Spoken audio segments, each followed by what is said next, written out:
Hello everyone, welcome back to our guide on the Rimworld of Magic. Today, we'll be looking at the final class in Rimworld of Magic, the Chaos Mage. The Chaos Mage is, without a doubt, the single most interesting and unique class in all of Rimworld of Magic. You may recognize some of these spells from other characters. Chronostatic Field from the Chronomancer. Null Zone is a Cures class spell from the Red Mage. Stone Skin comes from the Geomancer. That is because the Chaos Mage doesn't get spells of its own, except for one unique ability, Chaos Tradition. Chaos Tradition is the practice in which Chaos Mages redefines their thought process to exchange their available magical ability. True to its name, the abilities learned cannot be controlled and will be randomly selected. Every ability cast by Chaos Mage has the chance to be affected by arcane fluctuations. So, we activate the Chaos Tradition ability, and it will randomly shuffle us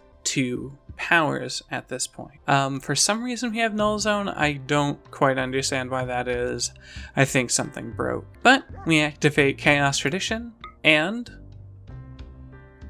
as you can see, we now know Shield and Blink. This can result in some insanely powerful combinations of spells. You can, at times, get characters who have Consume Corpses and abilities like Cold Snap, so that you can instantly freeze your opponents and then eat their dead corpses and just rampage through the map as such. Sometimes, this can end up in laughably bad combinations. Most often, it ends up in something rather banal. One thing to note with Chaos Tradition, you can upgrade any of the abilities you learn with Chaos Tradition, so we can put 3 points into Blink.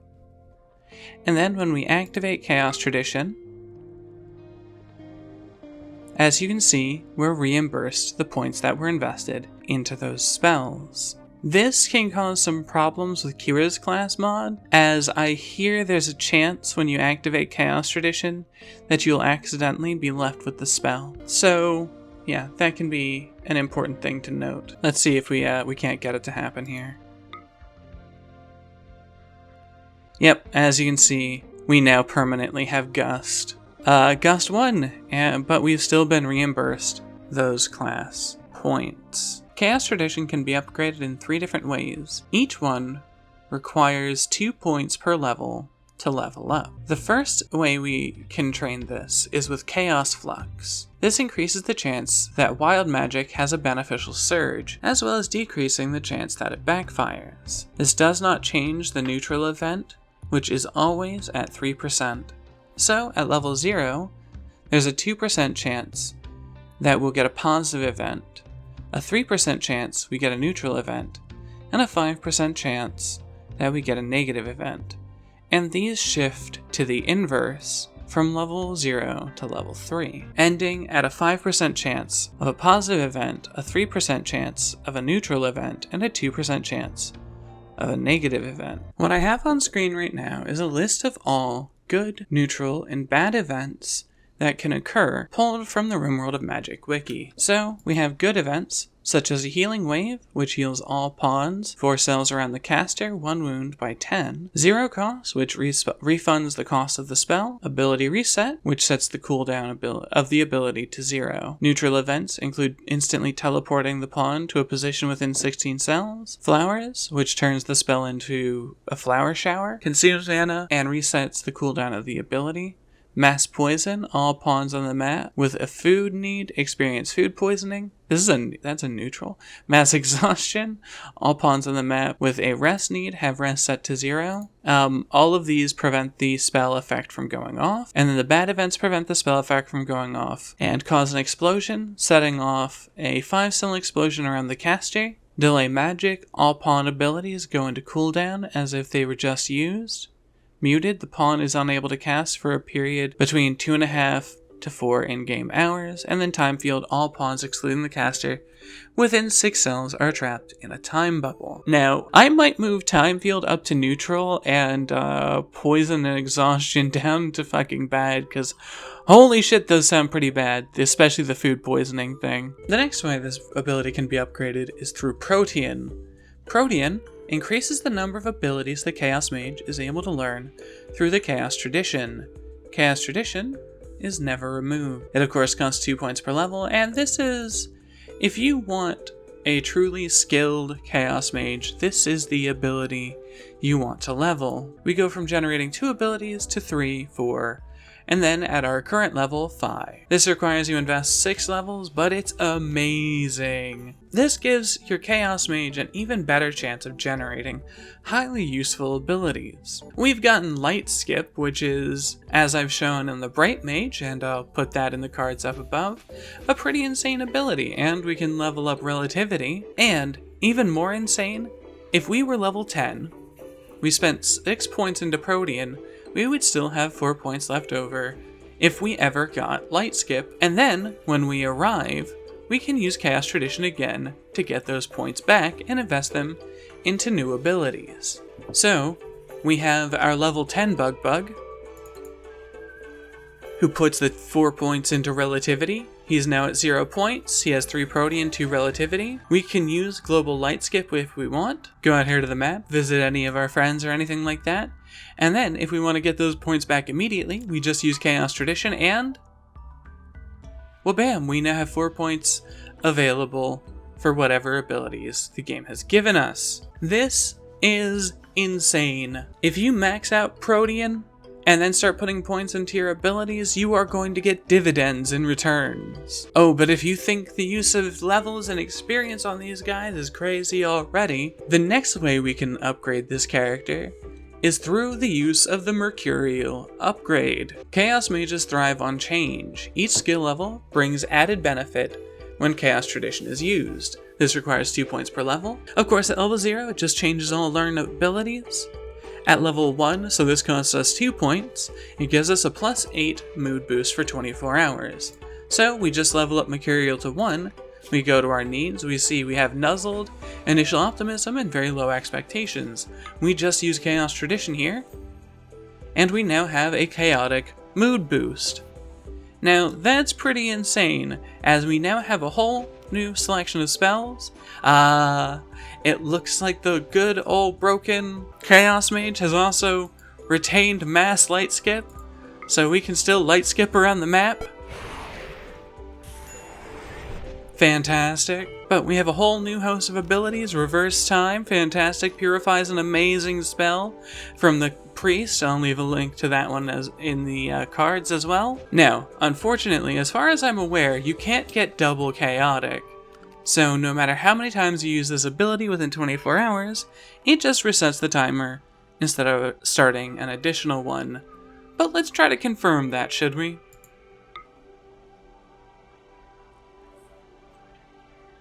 As you can see, we now have a whole new host of spells.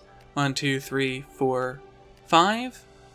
Not including Gust, Null Zone, Mass Light Skip, or Global Light Skip. The second level gives you 25 mana when you use Chaos Tradition. And, this is a little bit absurd, I'm gonna admit. So, let's say, for the sake of argument,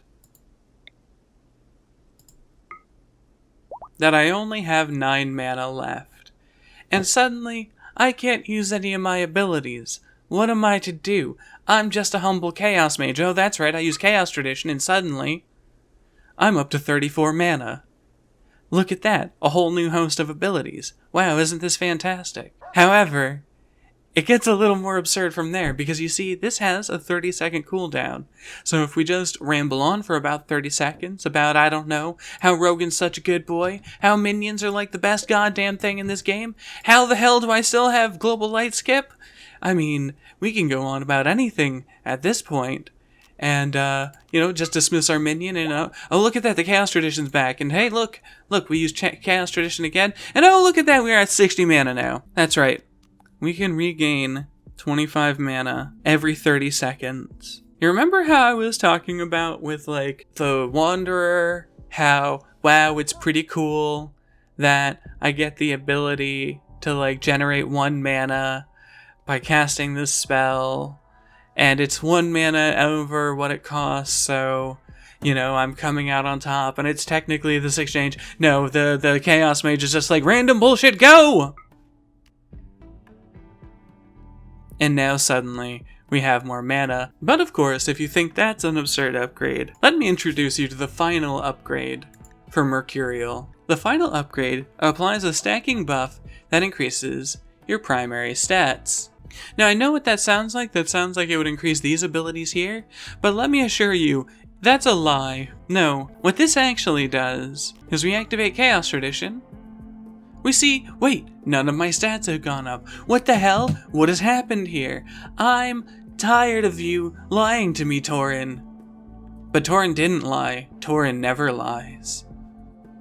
You see, instead, we've got Chaos Flux here, which gives us plus 20 to movement, plus 10% consciousness, plus 10% manipulation, and minus 5% aim time. Oh no!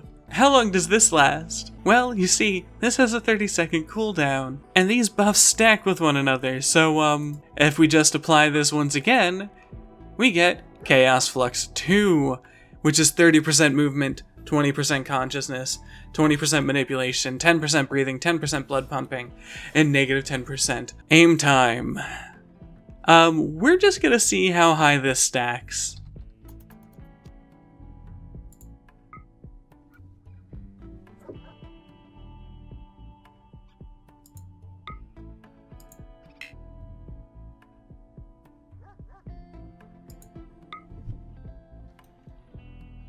So, sad news everyone.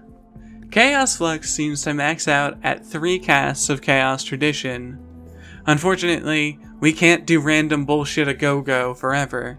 This increases our movement by 40%, our consciousness by 30%, manipulation by 30%, breathing by 20%, and blood pumping by 20%, as well as decreasing our aim time by 20%. Of course, that 40% movement speed is a lie, as remember, increased breathing and blood pumping and consciousness also increase your movement speed. Consciousness also improves your manipulation speed. This character is silly. Also, our mana caps out at 200, which I've got to say is pretty sad, and I wonder... Hold on. I wonder if this is really caps out at 200, or is it double your total? So we're just gonna put a few points into spirit here. So our current max mana is 300. Let's see, can we get up to 600 mana? Or can we only get up to 4?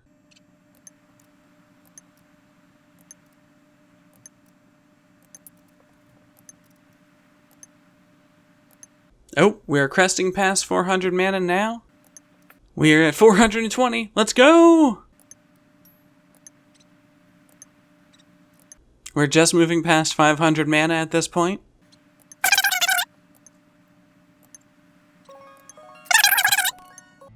We've now hit 600 out of 300 mana. Let's see if we can't keep going. Can we keep this going? Oh, it looks like we've hit a hard cap of 600 out of 300 mana. What a shame. So, the Chaos Mage in my mind is genuinely one of the most interesting and sort of entertaining mages, if you don't mind a lot of micromanaging. I would say that right away you want to put 4 points into Mercurial. That way it's easier to implement the Chaos Mage at their strongest. But honestly, like, if you put 4 points into the spells around the Mercurial ability, let's say I'm level 2 and I really want to use my abilities, well, I'm not going to stop myself from it, actually. As you can see, our current layout somehow gave me the Techno bit, and no other spells, so that's interesting. So, I'm going to be willing to do things like, Repair Protocol, Offensive Protocol. Why? Well, because I can just Chaos Tradition that shit away, and, suddenly, hey look, I've got 2 points available. I hit level 3. Oh, you know what? I'm just gonna put some points here into Totem Mastery, slap down my Lightning Totem, and then maybe an Earth Totem or cast Amp or something, and, next time it's available, I'll just Chaos Tradition out of all of my problems. Now, one of the problems, of course, that we do experience as a Chaos Mage is that all of our costs are slightly increased. Ever so slightly. It looks like a 20% increase in cost. So, along with putting points into your Prime 3 abilities here, which will bring you up to 6, 12, level 18. Putting points into focus helps you get a cost closer to the base cost for each of these spells. Look at that. I now have 1 point available. Oh no, I've spent all of my points. Well, I guess I have to reroll my spells. And look at that. I now have 4 points available, and I can Mercurial without a care. And now I can just cast any spells that I want, anytime, ever, because fuck you, I'm a Chaos Mage. Being able to regain mana at such an absurdly quick rate, might arguably make this character overpowered, but never knowing what tools you have available to you in any given fight, I think provides an interesting challenge and sense of balance to the character. Am I saying that the character is balanced? No, of course not, they're a Chaos Mage. But balance was never an option. Balance was never the question with the Chaos Mage. Is what they do interesting? And I would argue that yes, these characters are insanely interesting. You know, I just went and casually cast Reverse Time on myself, and now I can just Chaos Tradition, sort of not out of the spell, but to the point where I'll have enough mana to just cast whatever other abilities it might throw at me. I need to level up quickly, I can just gust my dog. Oh, I just downed my dog. Why did you do this? Get the dog a bed, he'll be fine. Never mind, he's back up. We just knocked the air out of his lungs. Our poor dog who has Alzheimer's. Oh, I feel bad laughing at the poor Alzheimer's dog. And of course, if we end up misspending our ability points, we can Chaos Tradition out of any of our problems. And now, we can just consume corpses and summon them straight to us to be eaten. Isn't that fantastic? Honestly, this is probably, if you have a tolerance for micromanagement, could be the most powerful class to send on raids and so on. After level 4, this character hits an infinite scaling point. So this feels like it's going to be rather a short video, which feels maybe a bit anticlimactic for such a long-running series of mine. For those of you who don't know, I'm making this in January of 2020, and the recording for this video is being done on the 9th. So it's been rather a hard time these past couple of months making these videos, but I've really enjoyed it. This series was made as a bit of a, I guess, like a love note to yourself type thing. I love Rimworld of Magic. As I've said at the end of every video, it just adds so much to the game, and it's so different from every other colony builder I've played, every other narrative experience. It really draws into focus, I think, what Magic in video gaming should be. Instead of just providing easy answers and high damage numbers, instead of just strapping fancy LEDs onto a gun, which is you, Rimworld of Magic has created a series of character classes that present to you unique problems and unique answers to all of those problems. Many of them are strictly combat characters, but all of them have some unique approach to the game world itself. It's been a lot of fun making this, and I hope you guys have enjoyed watching.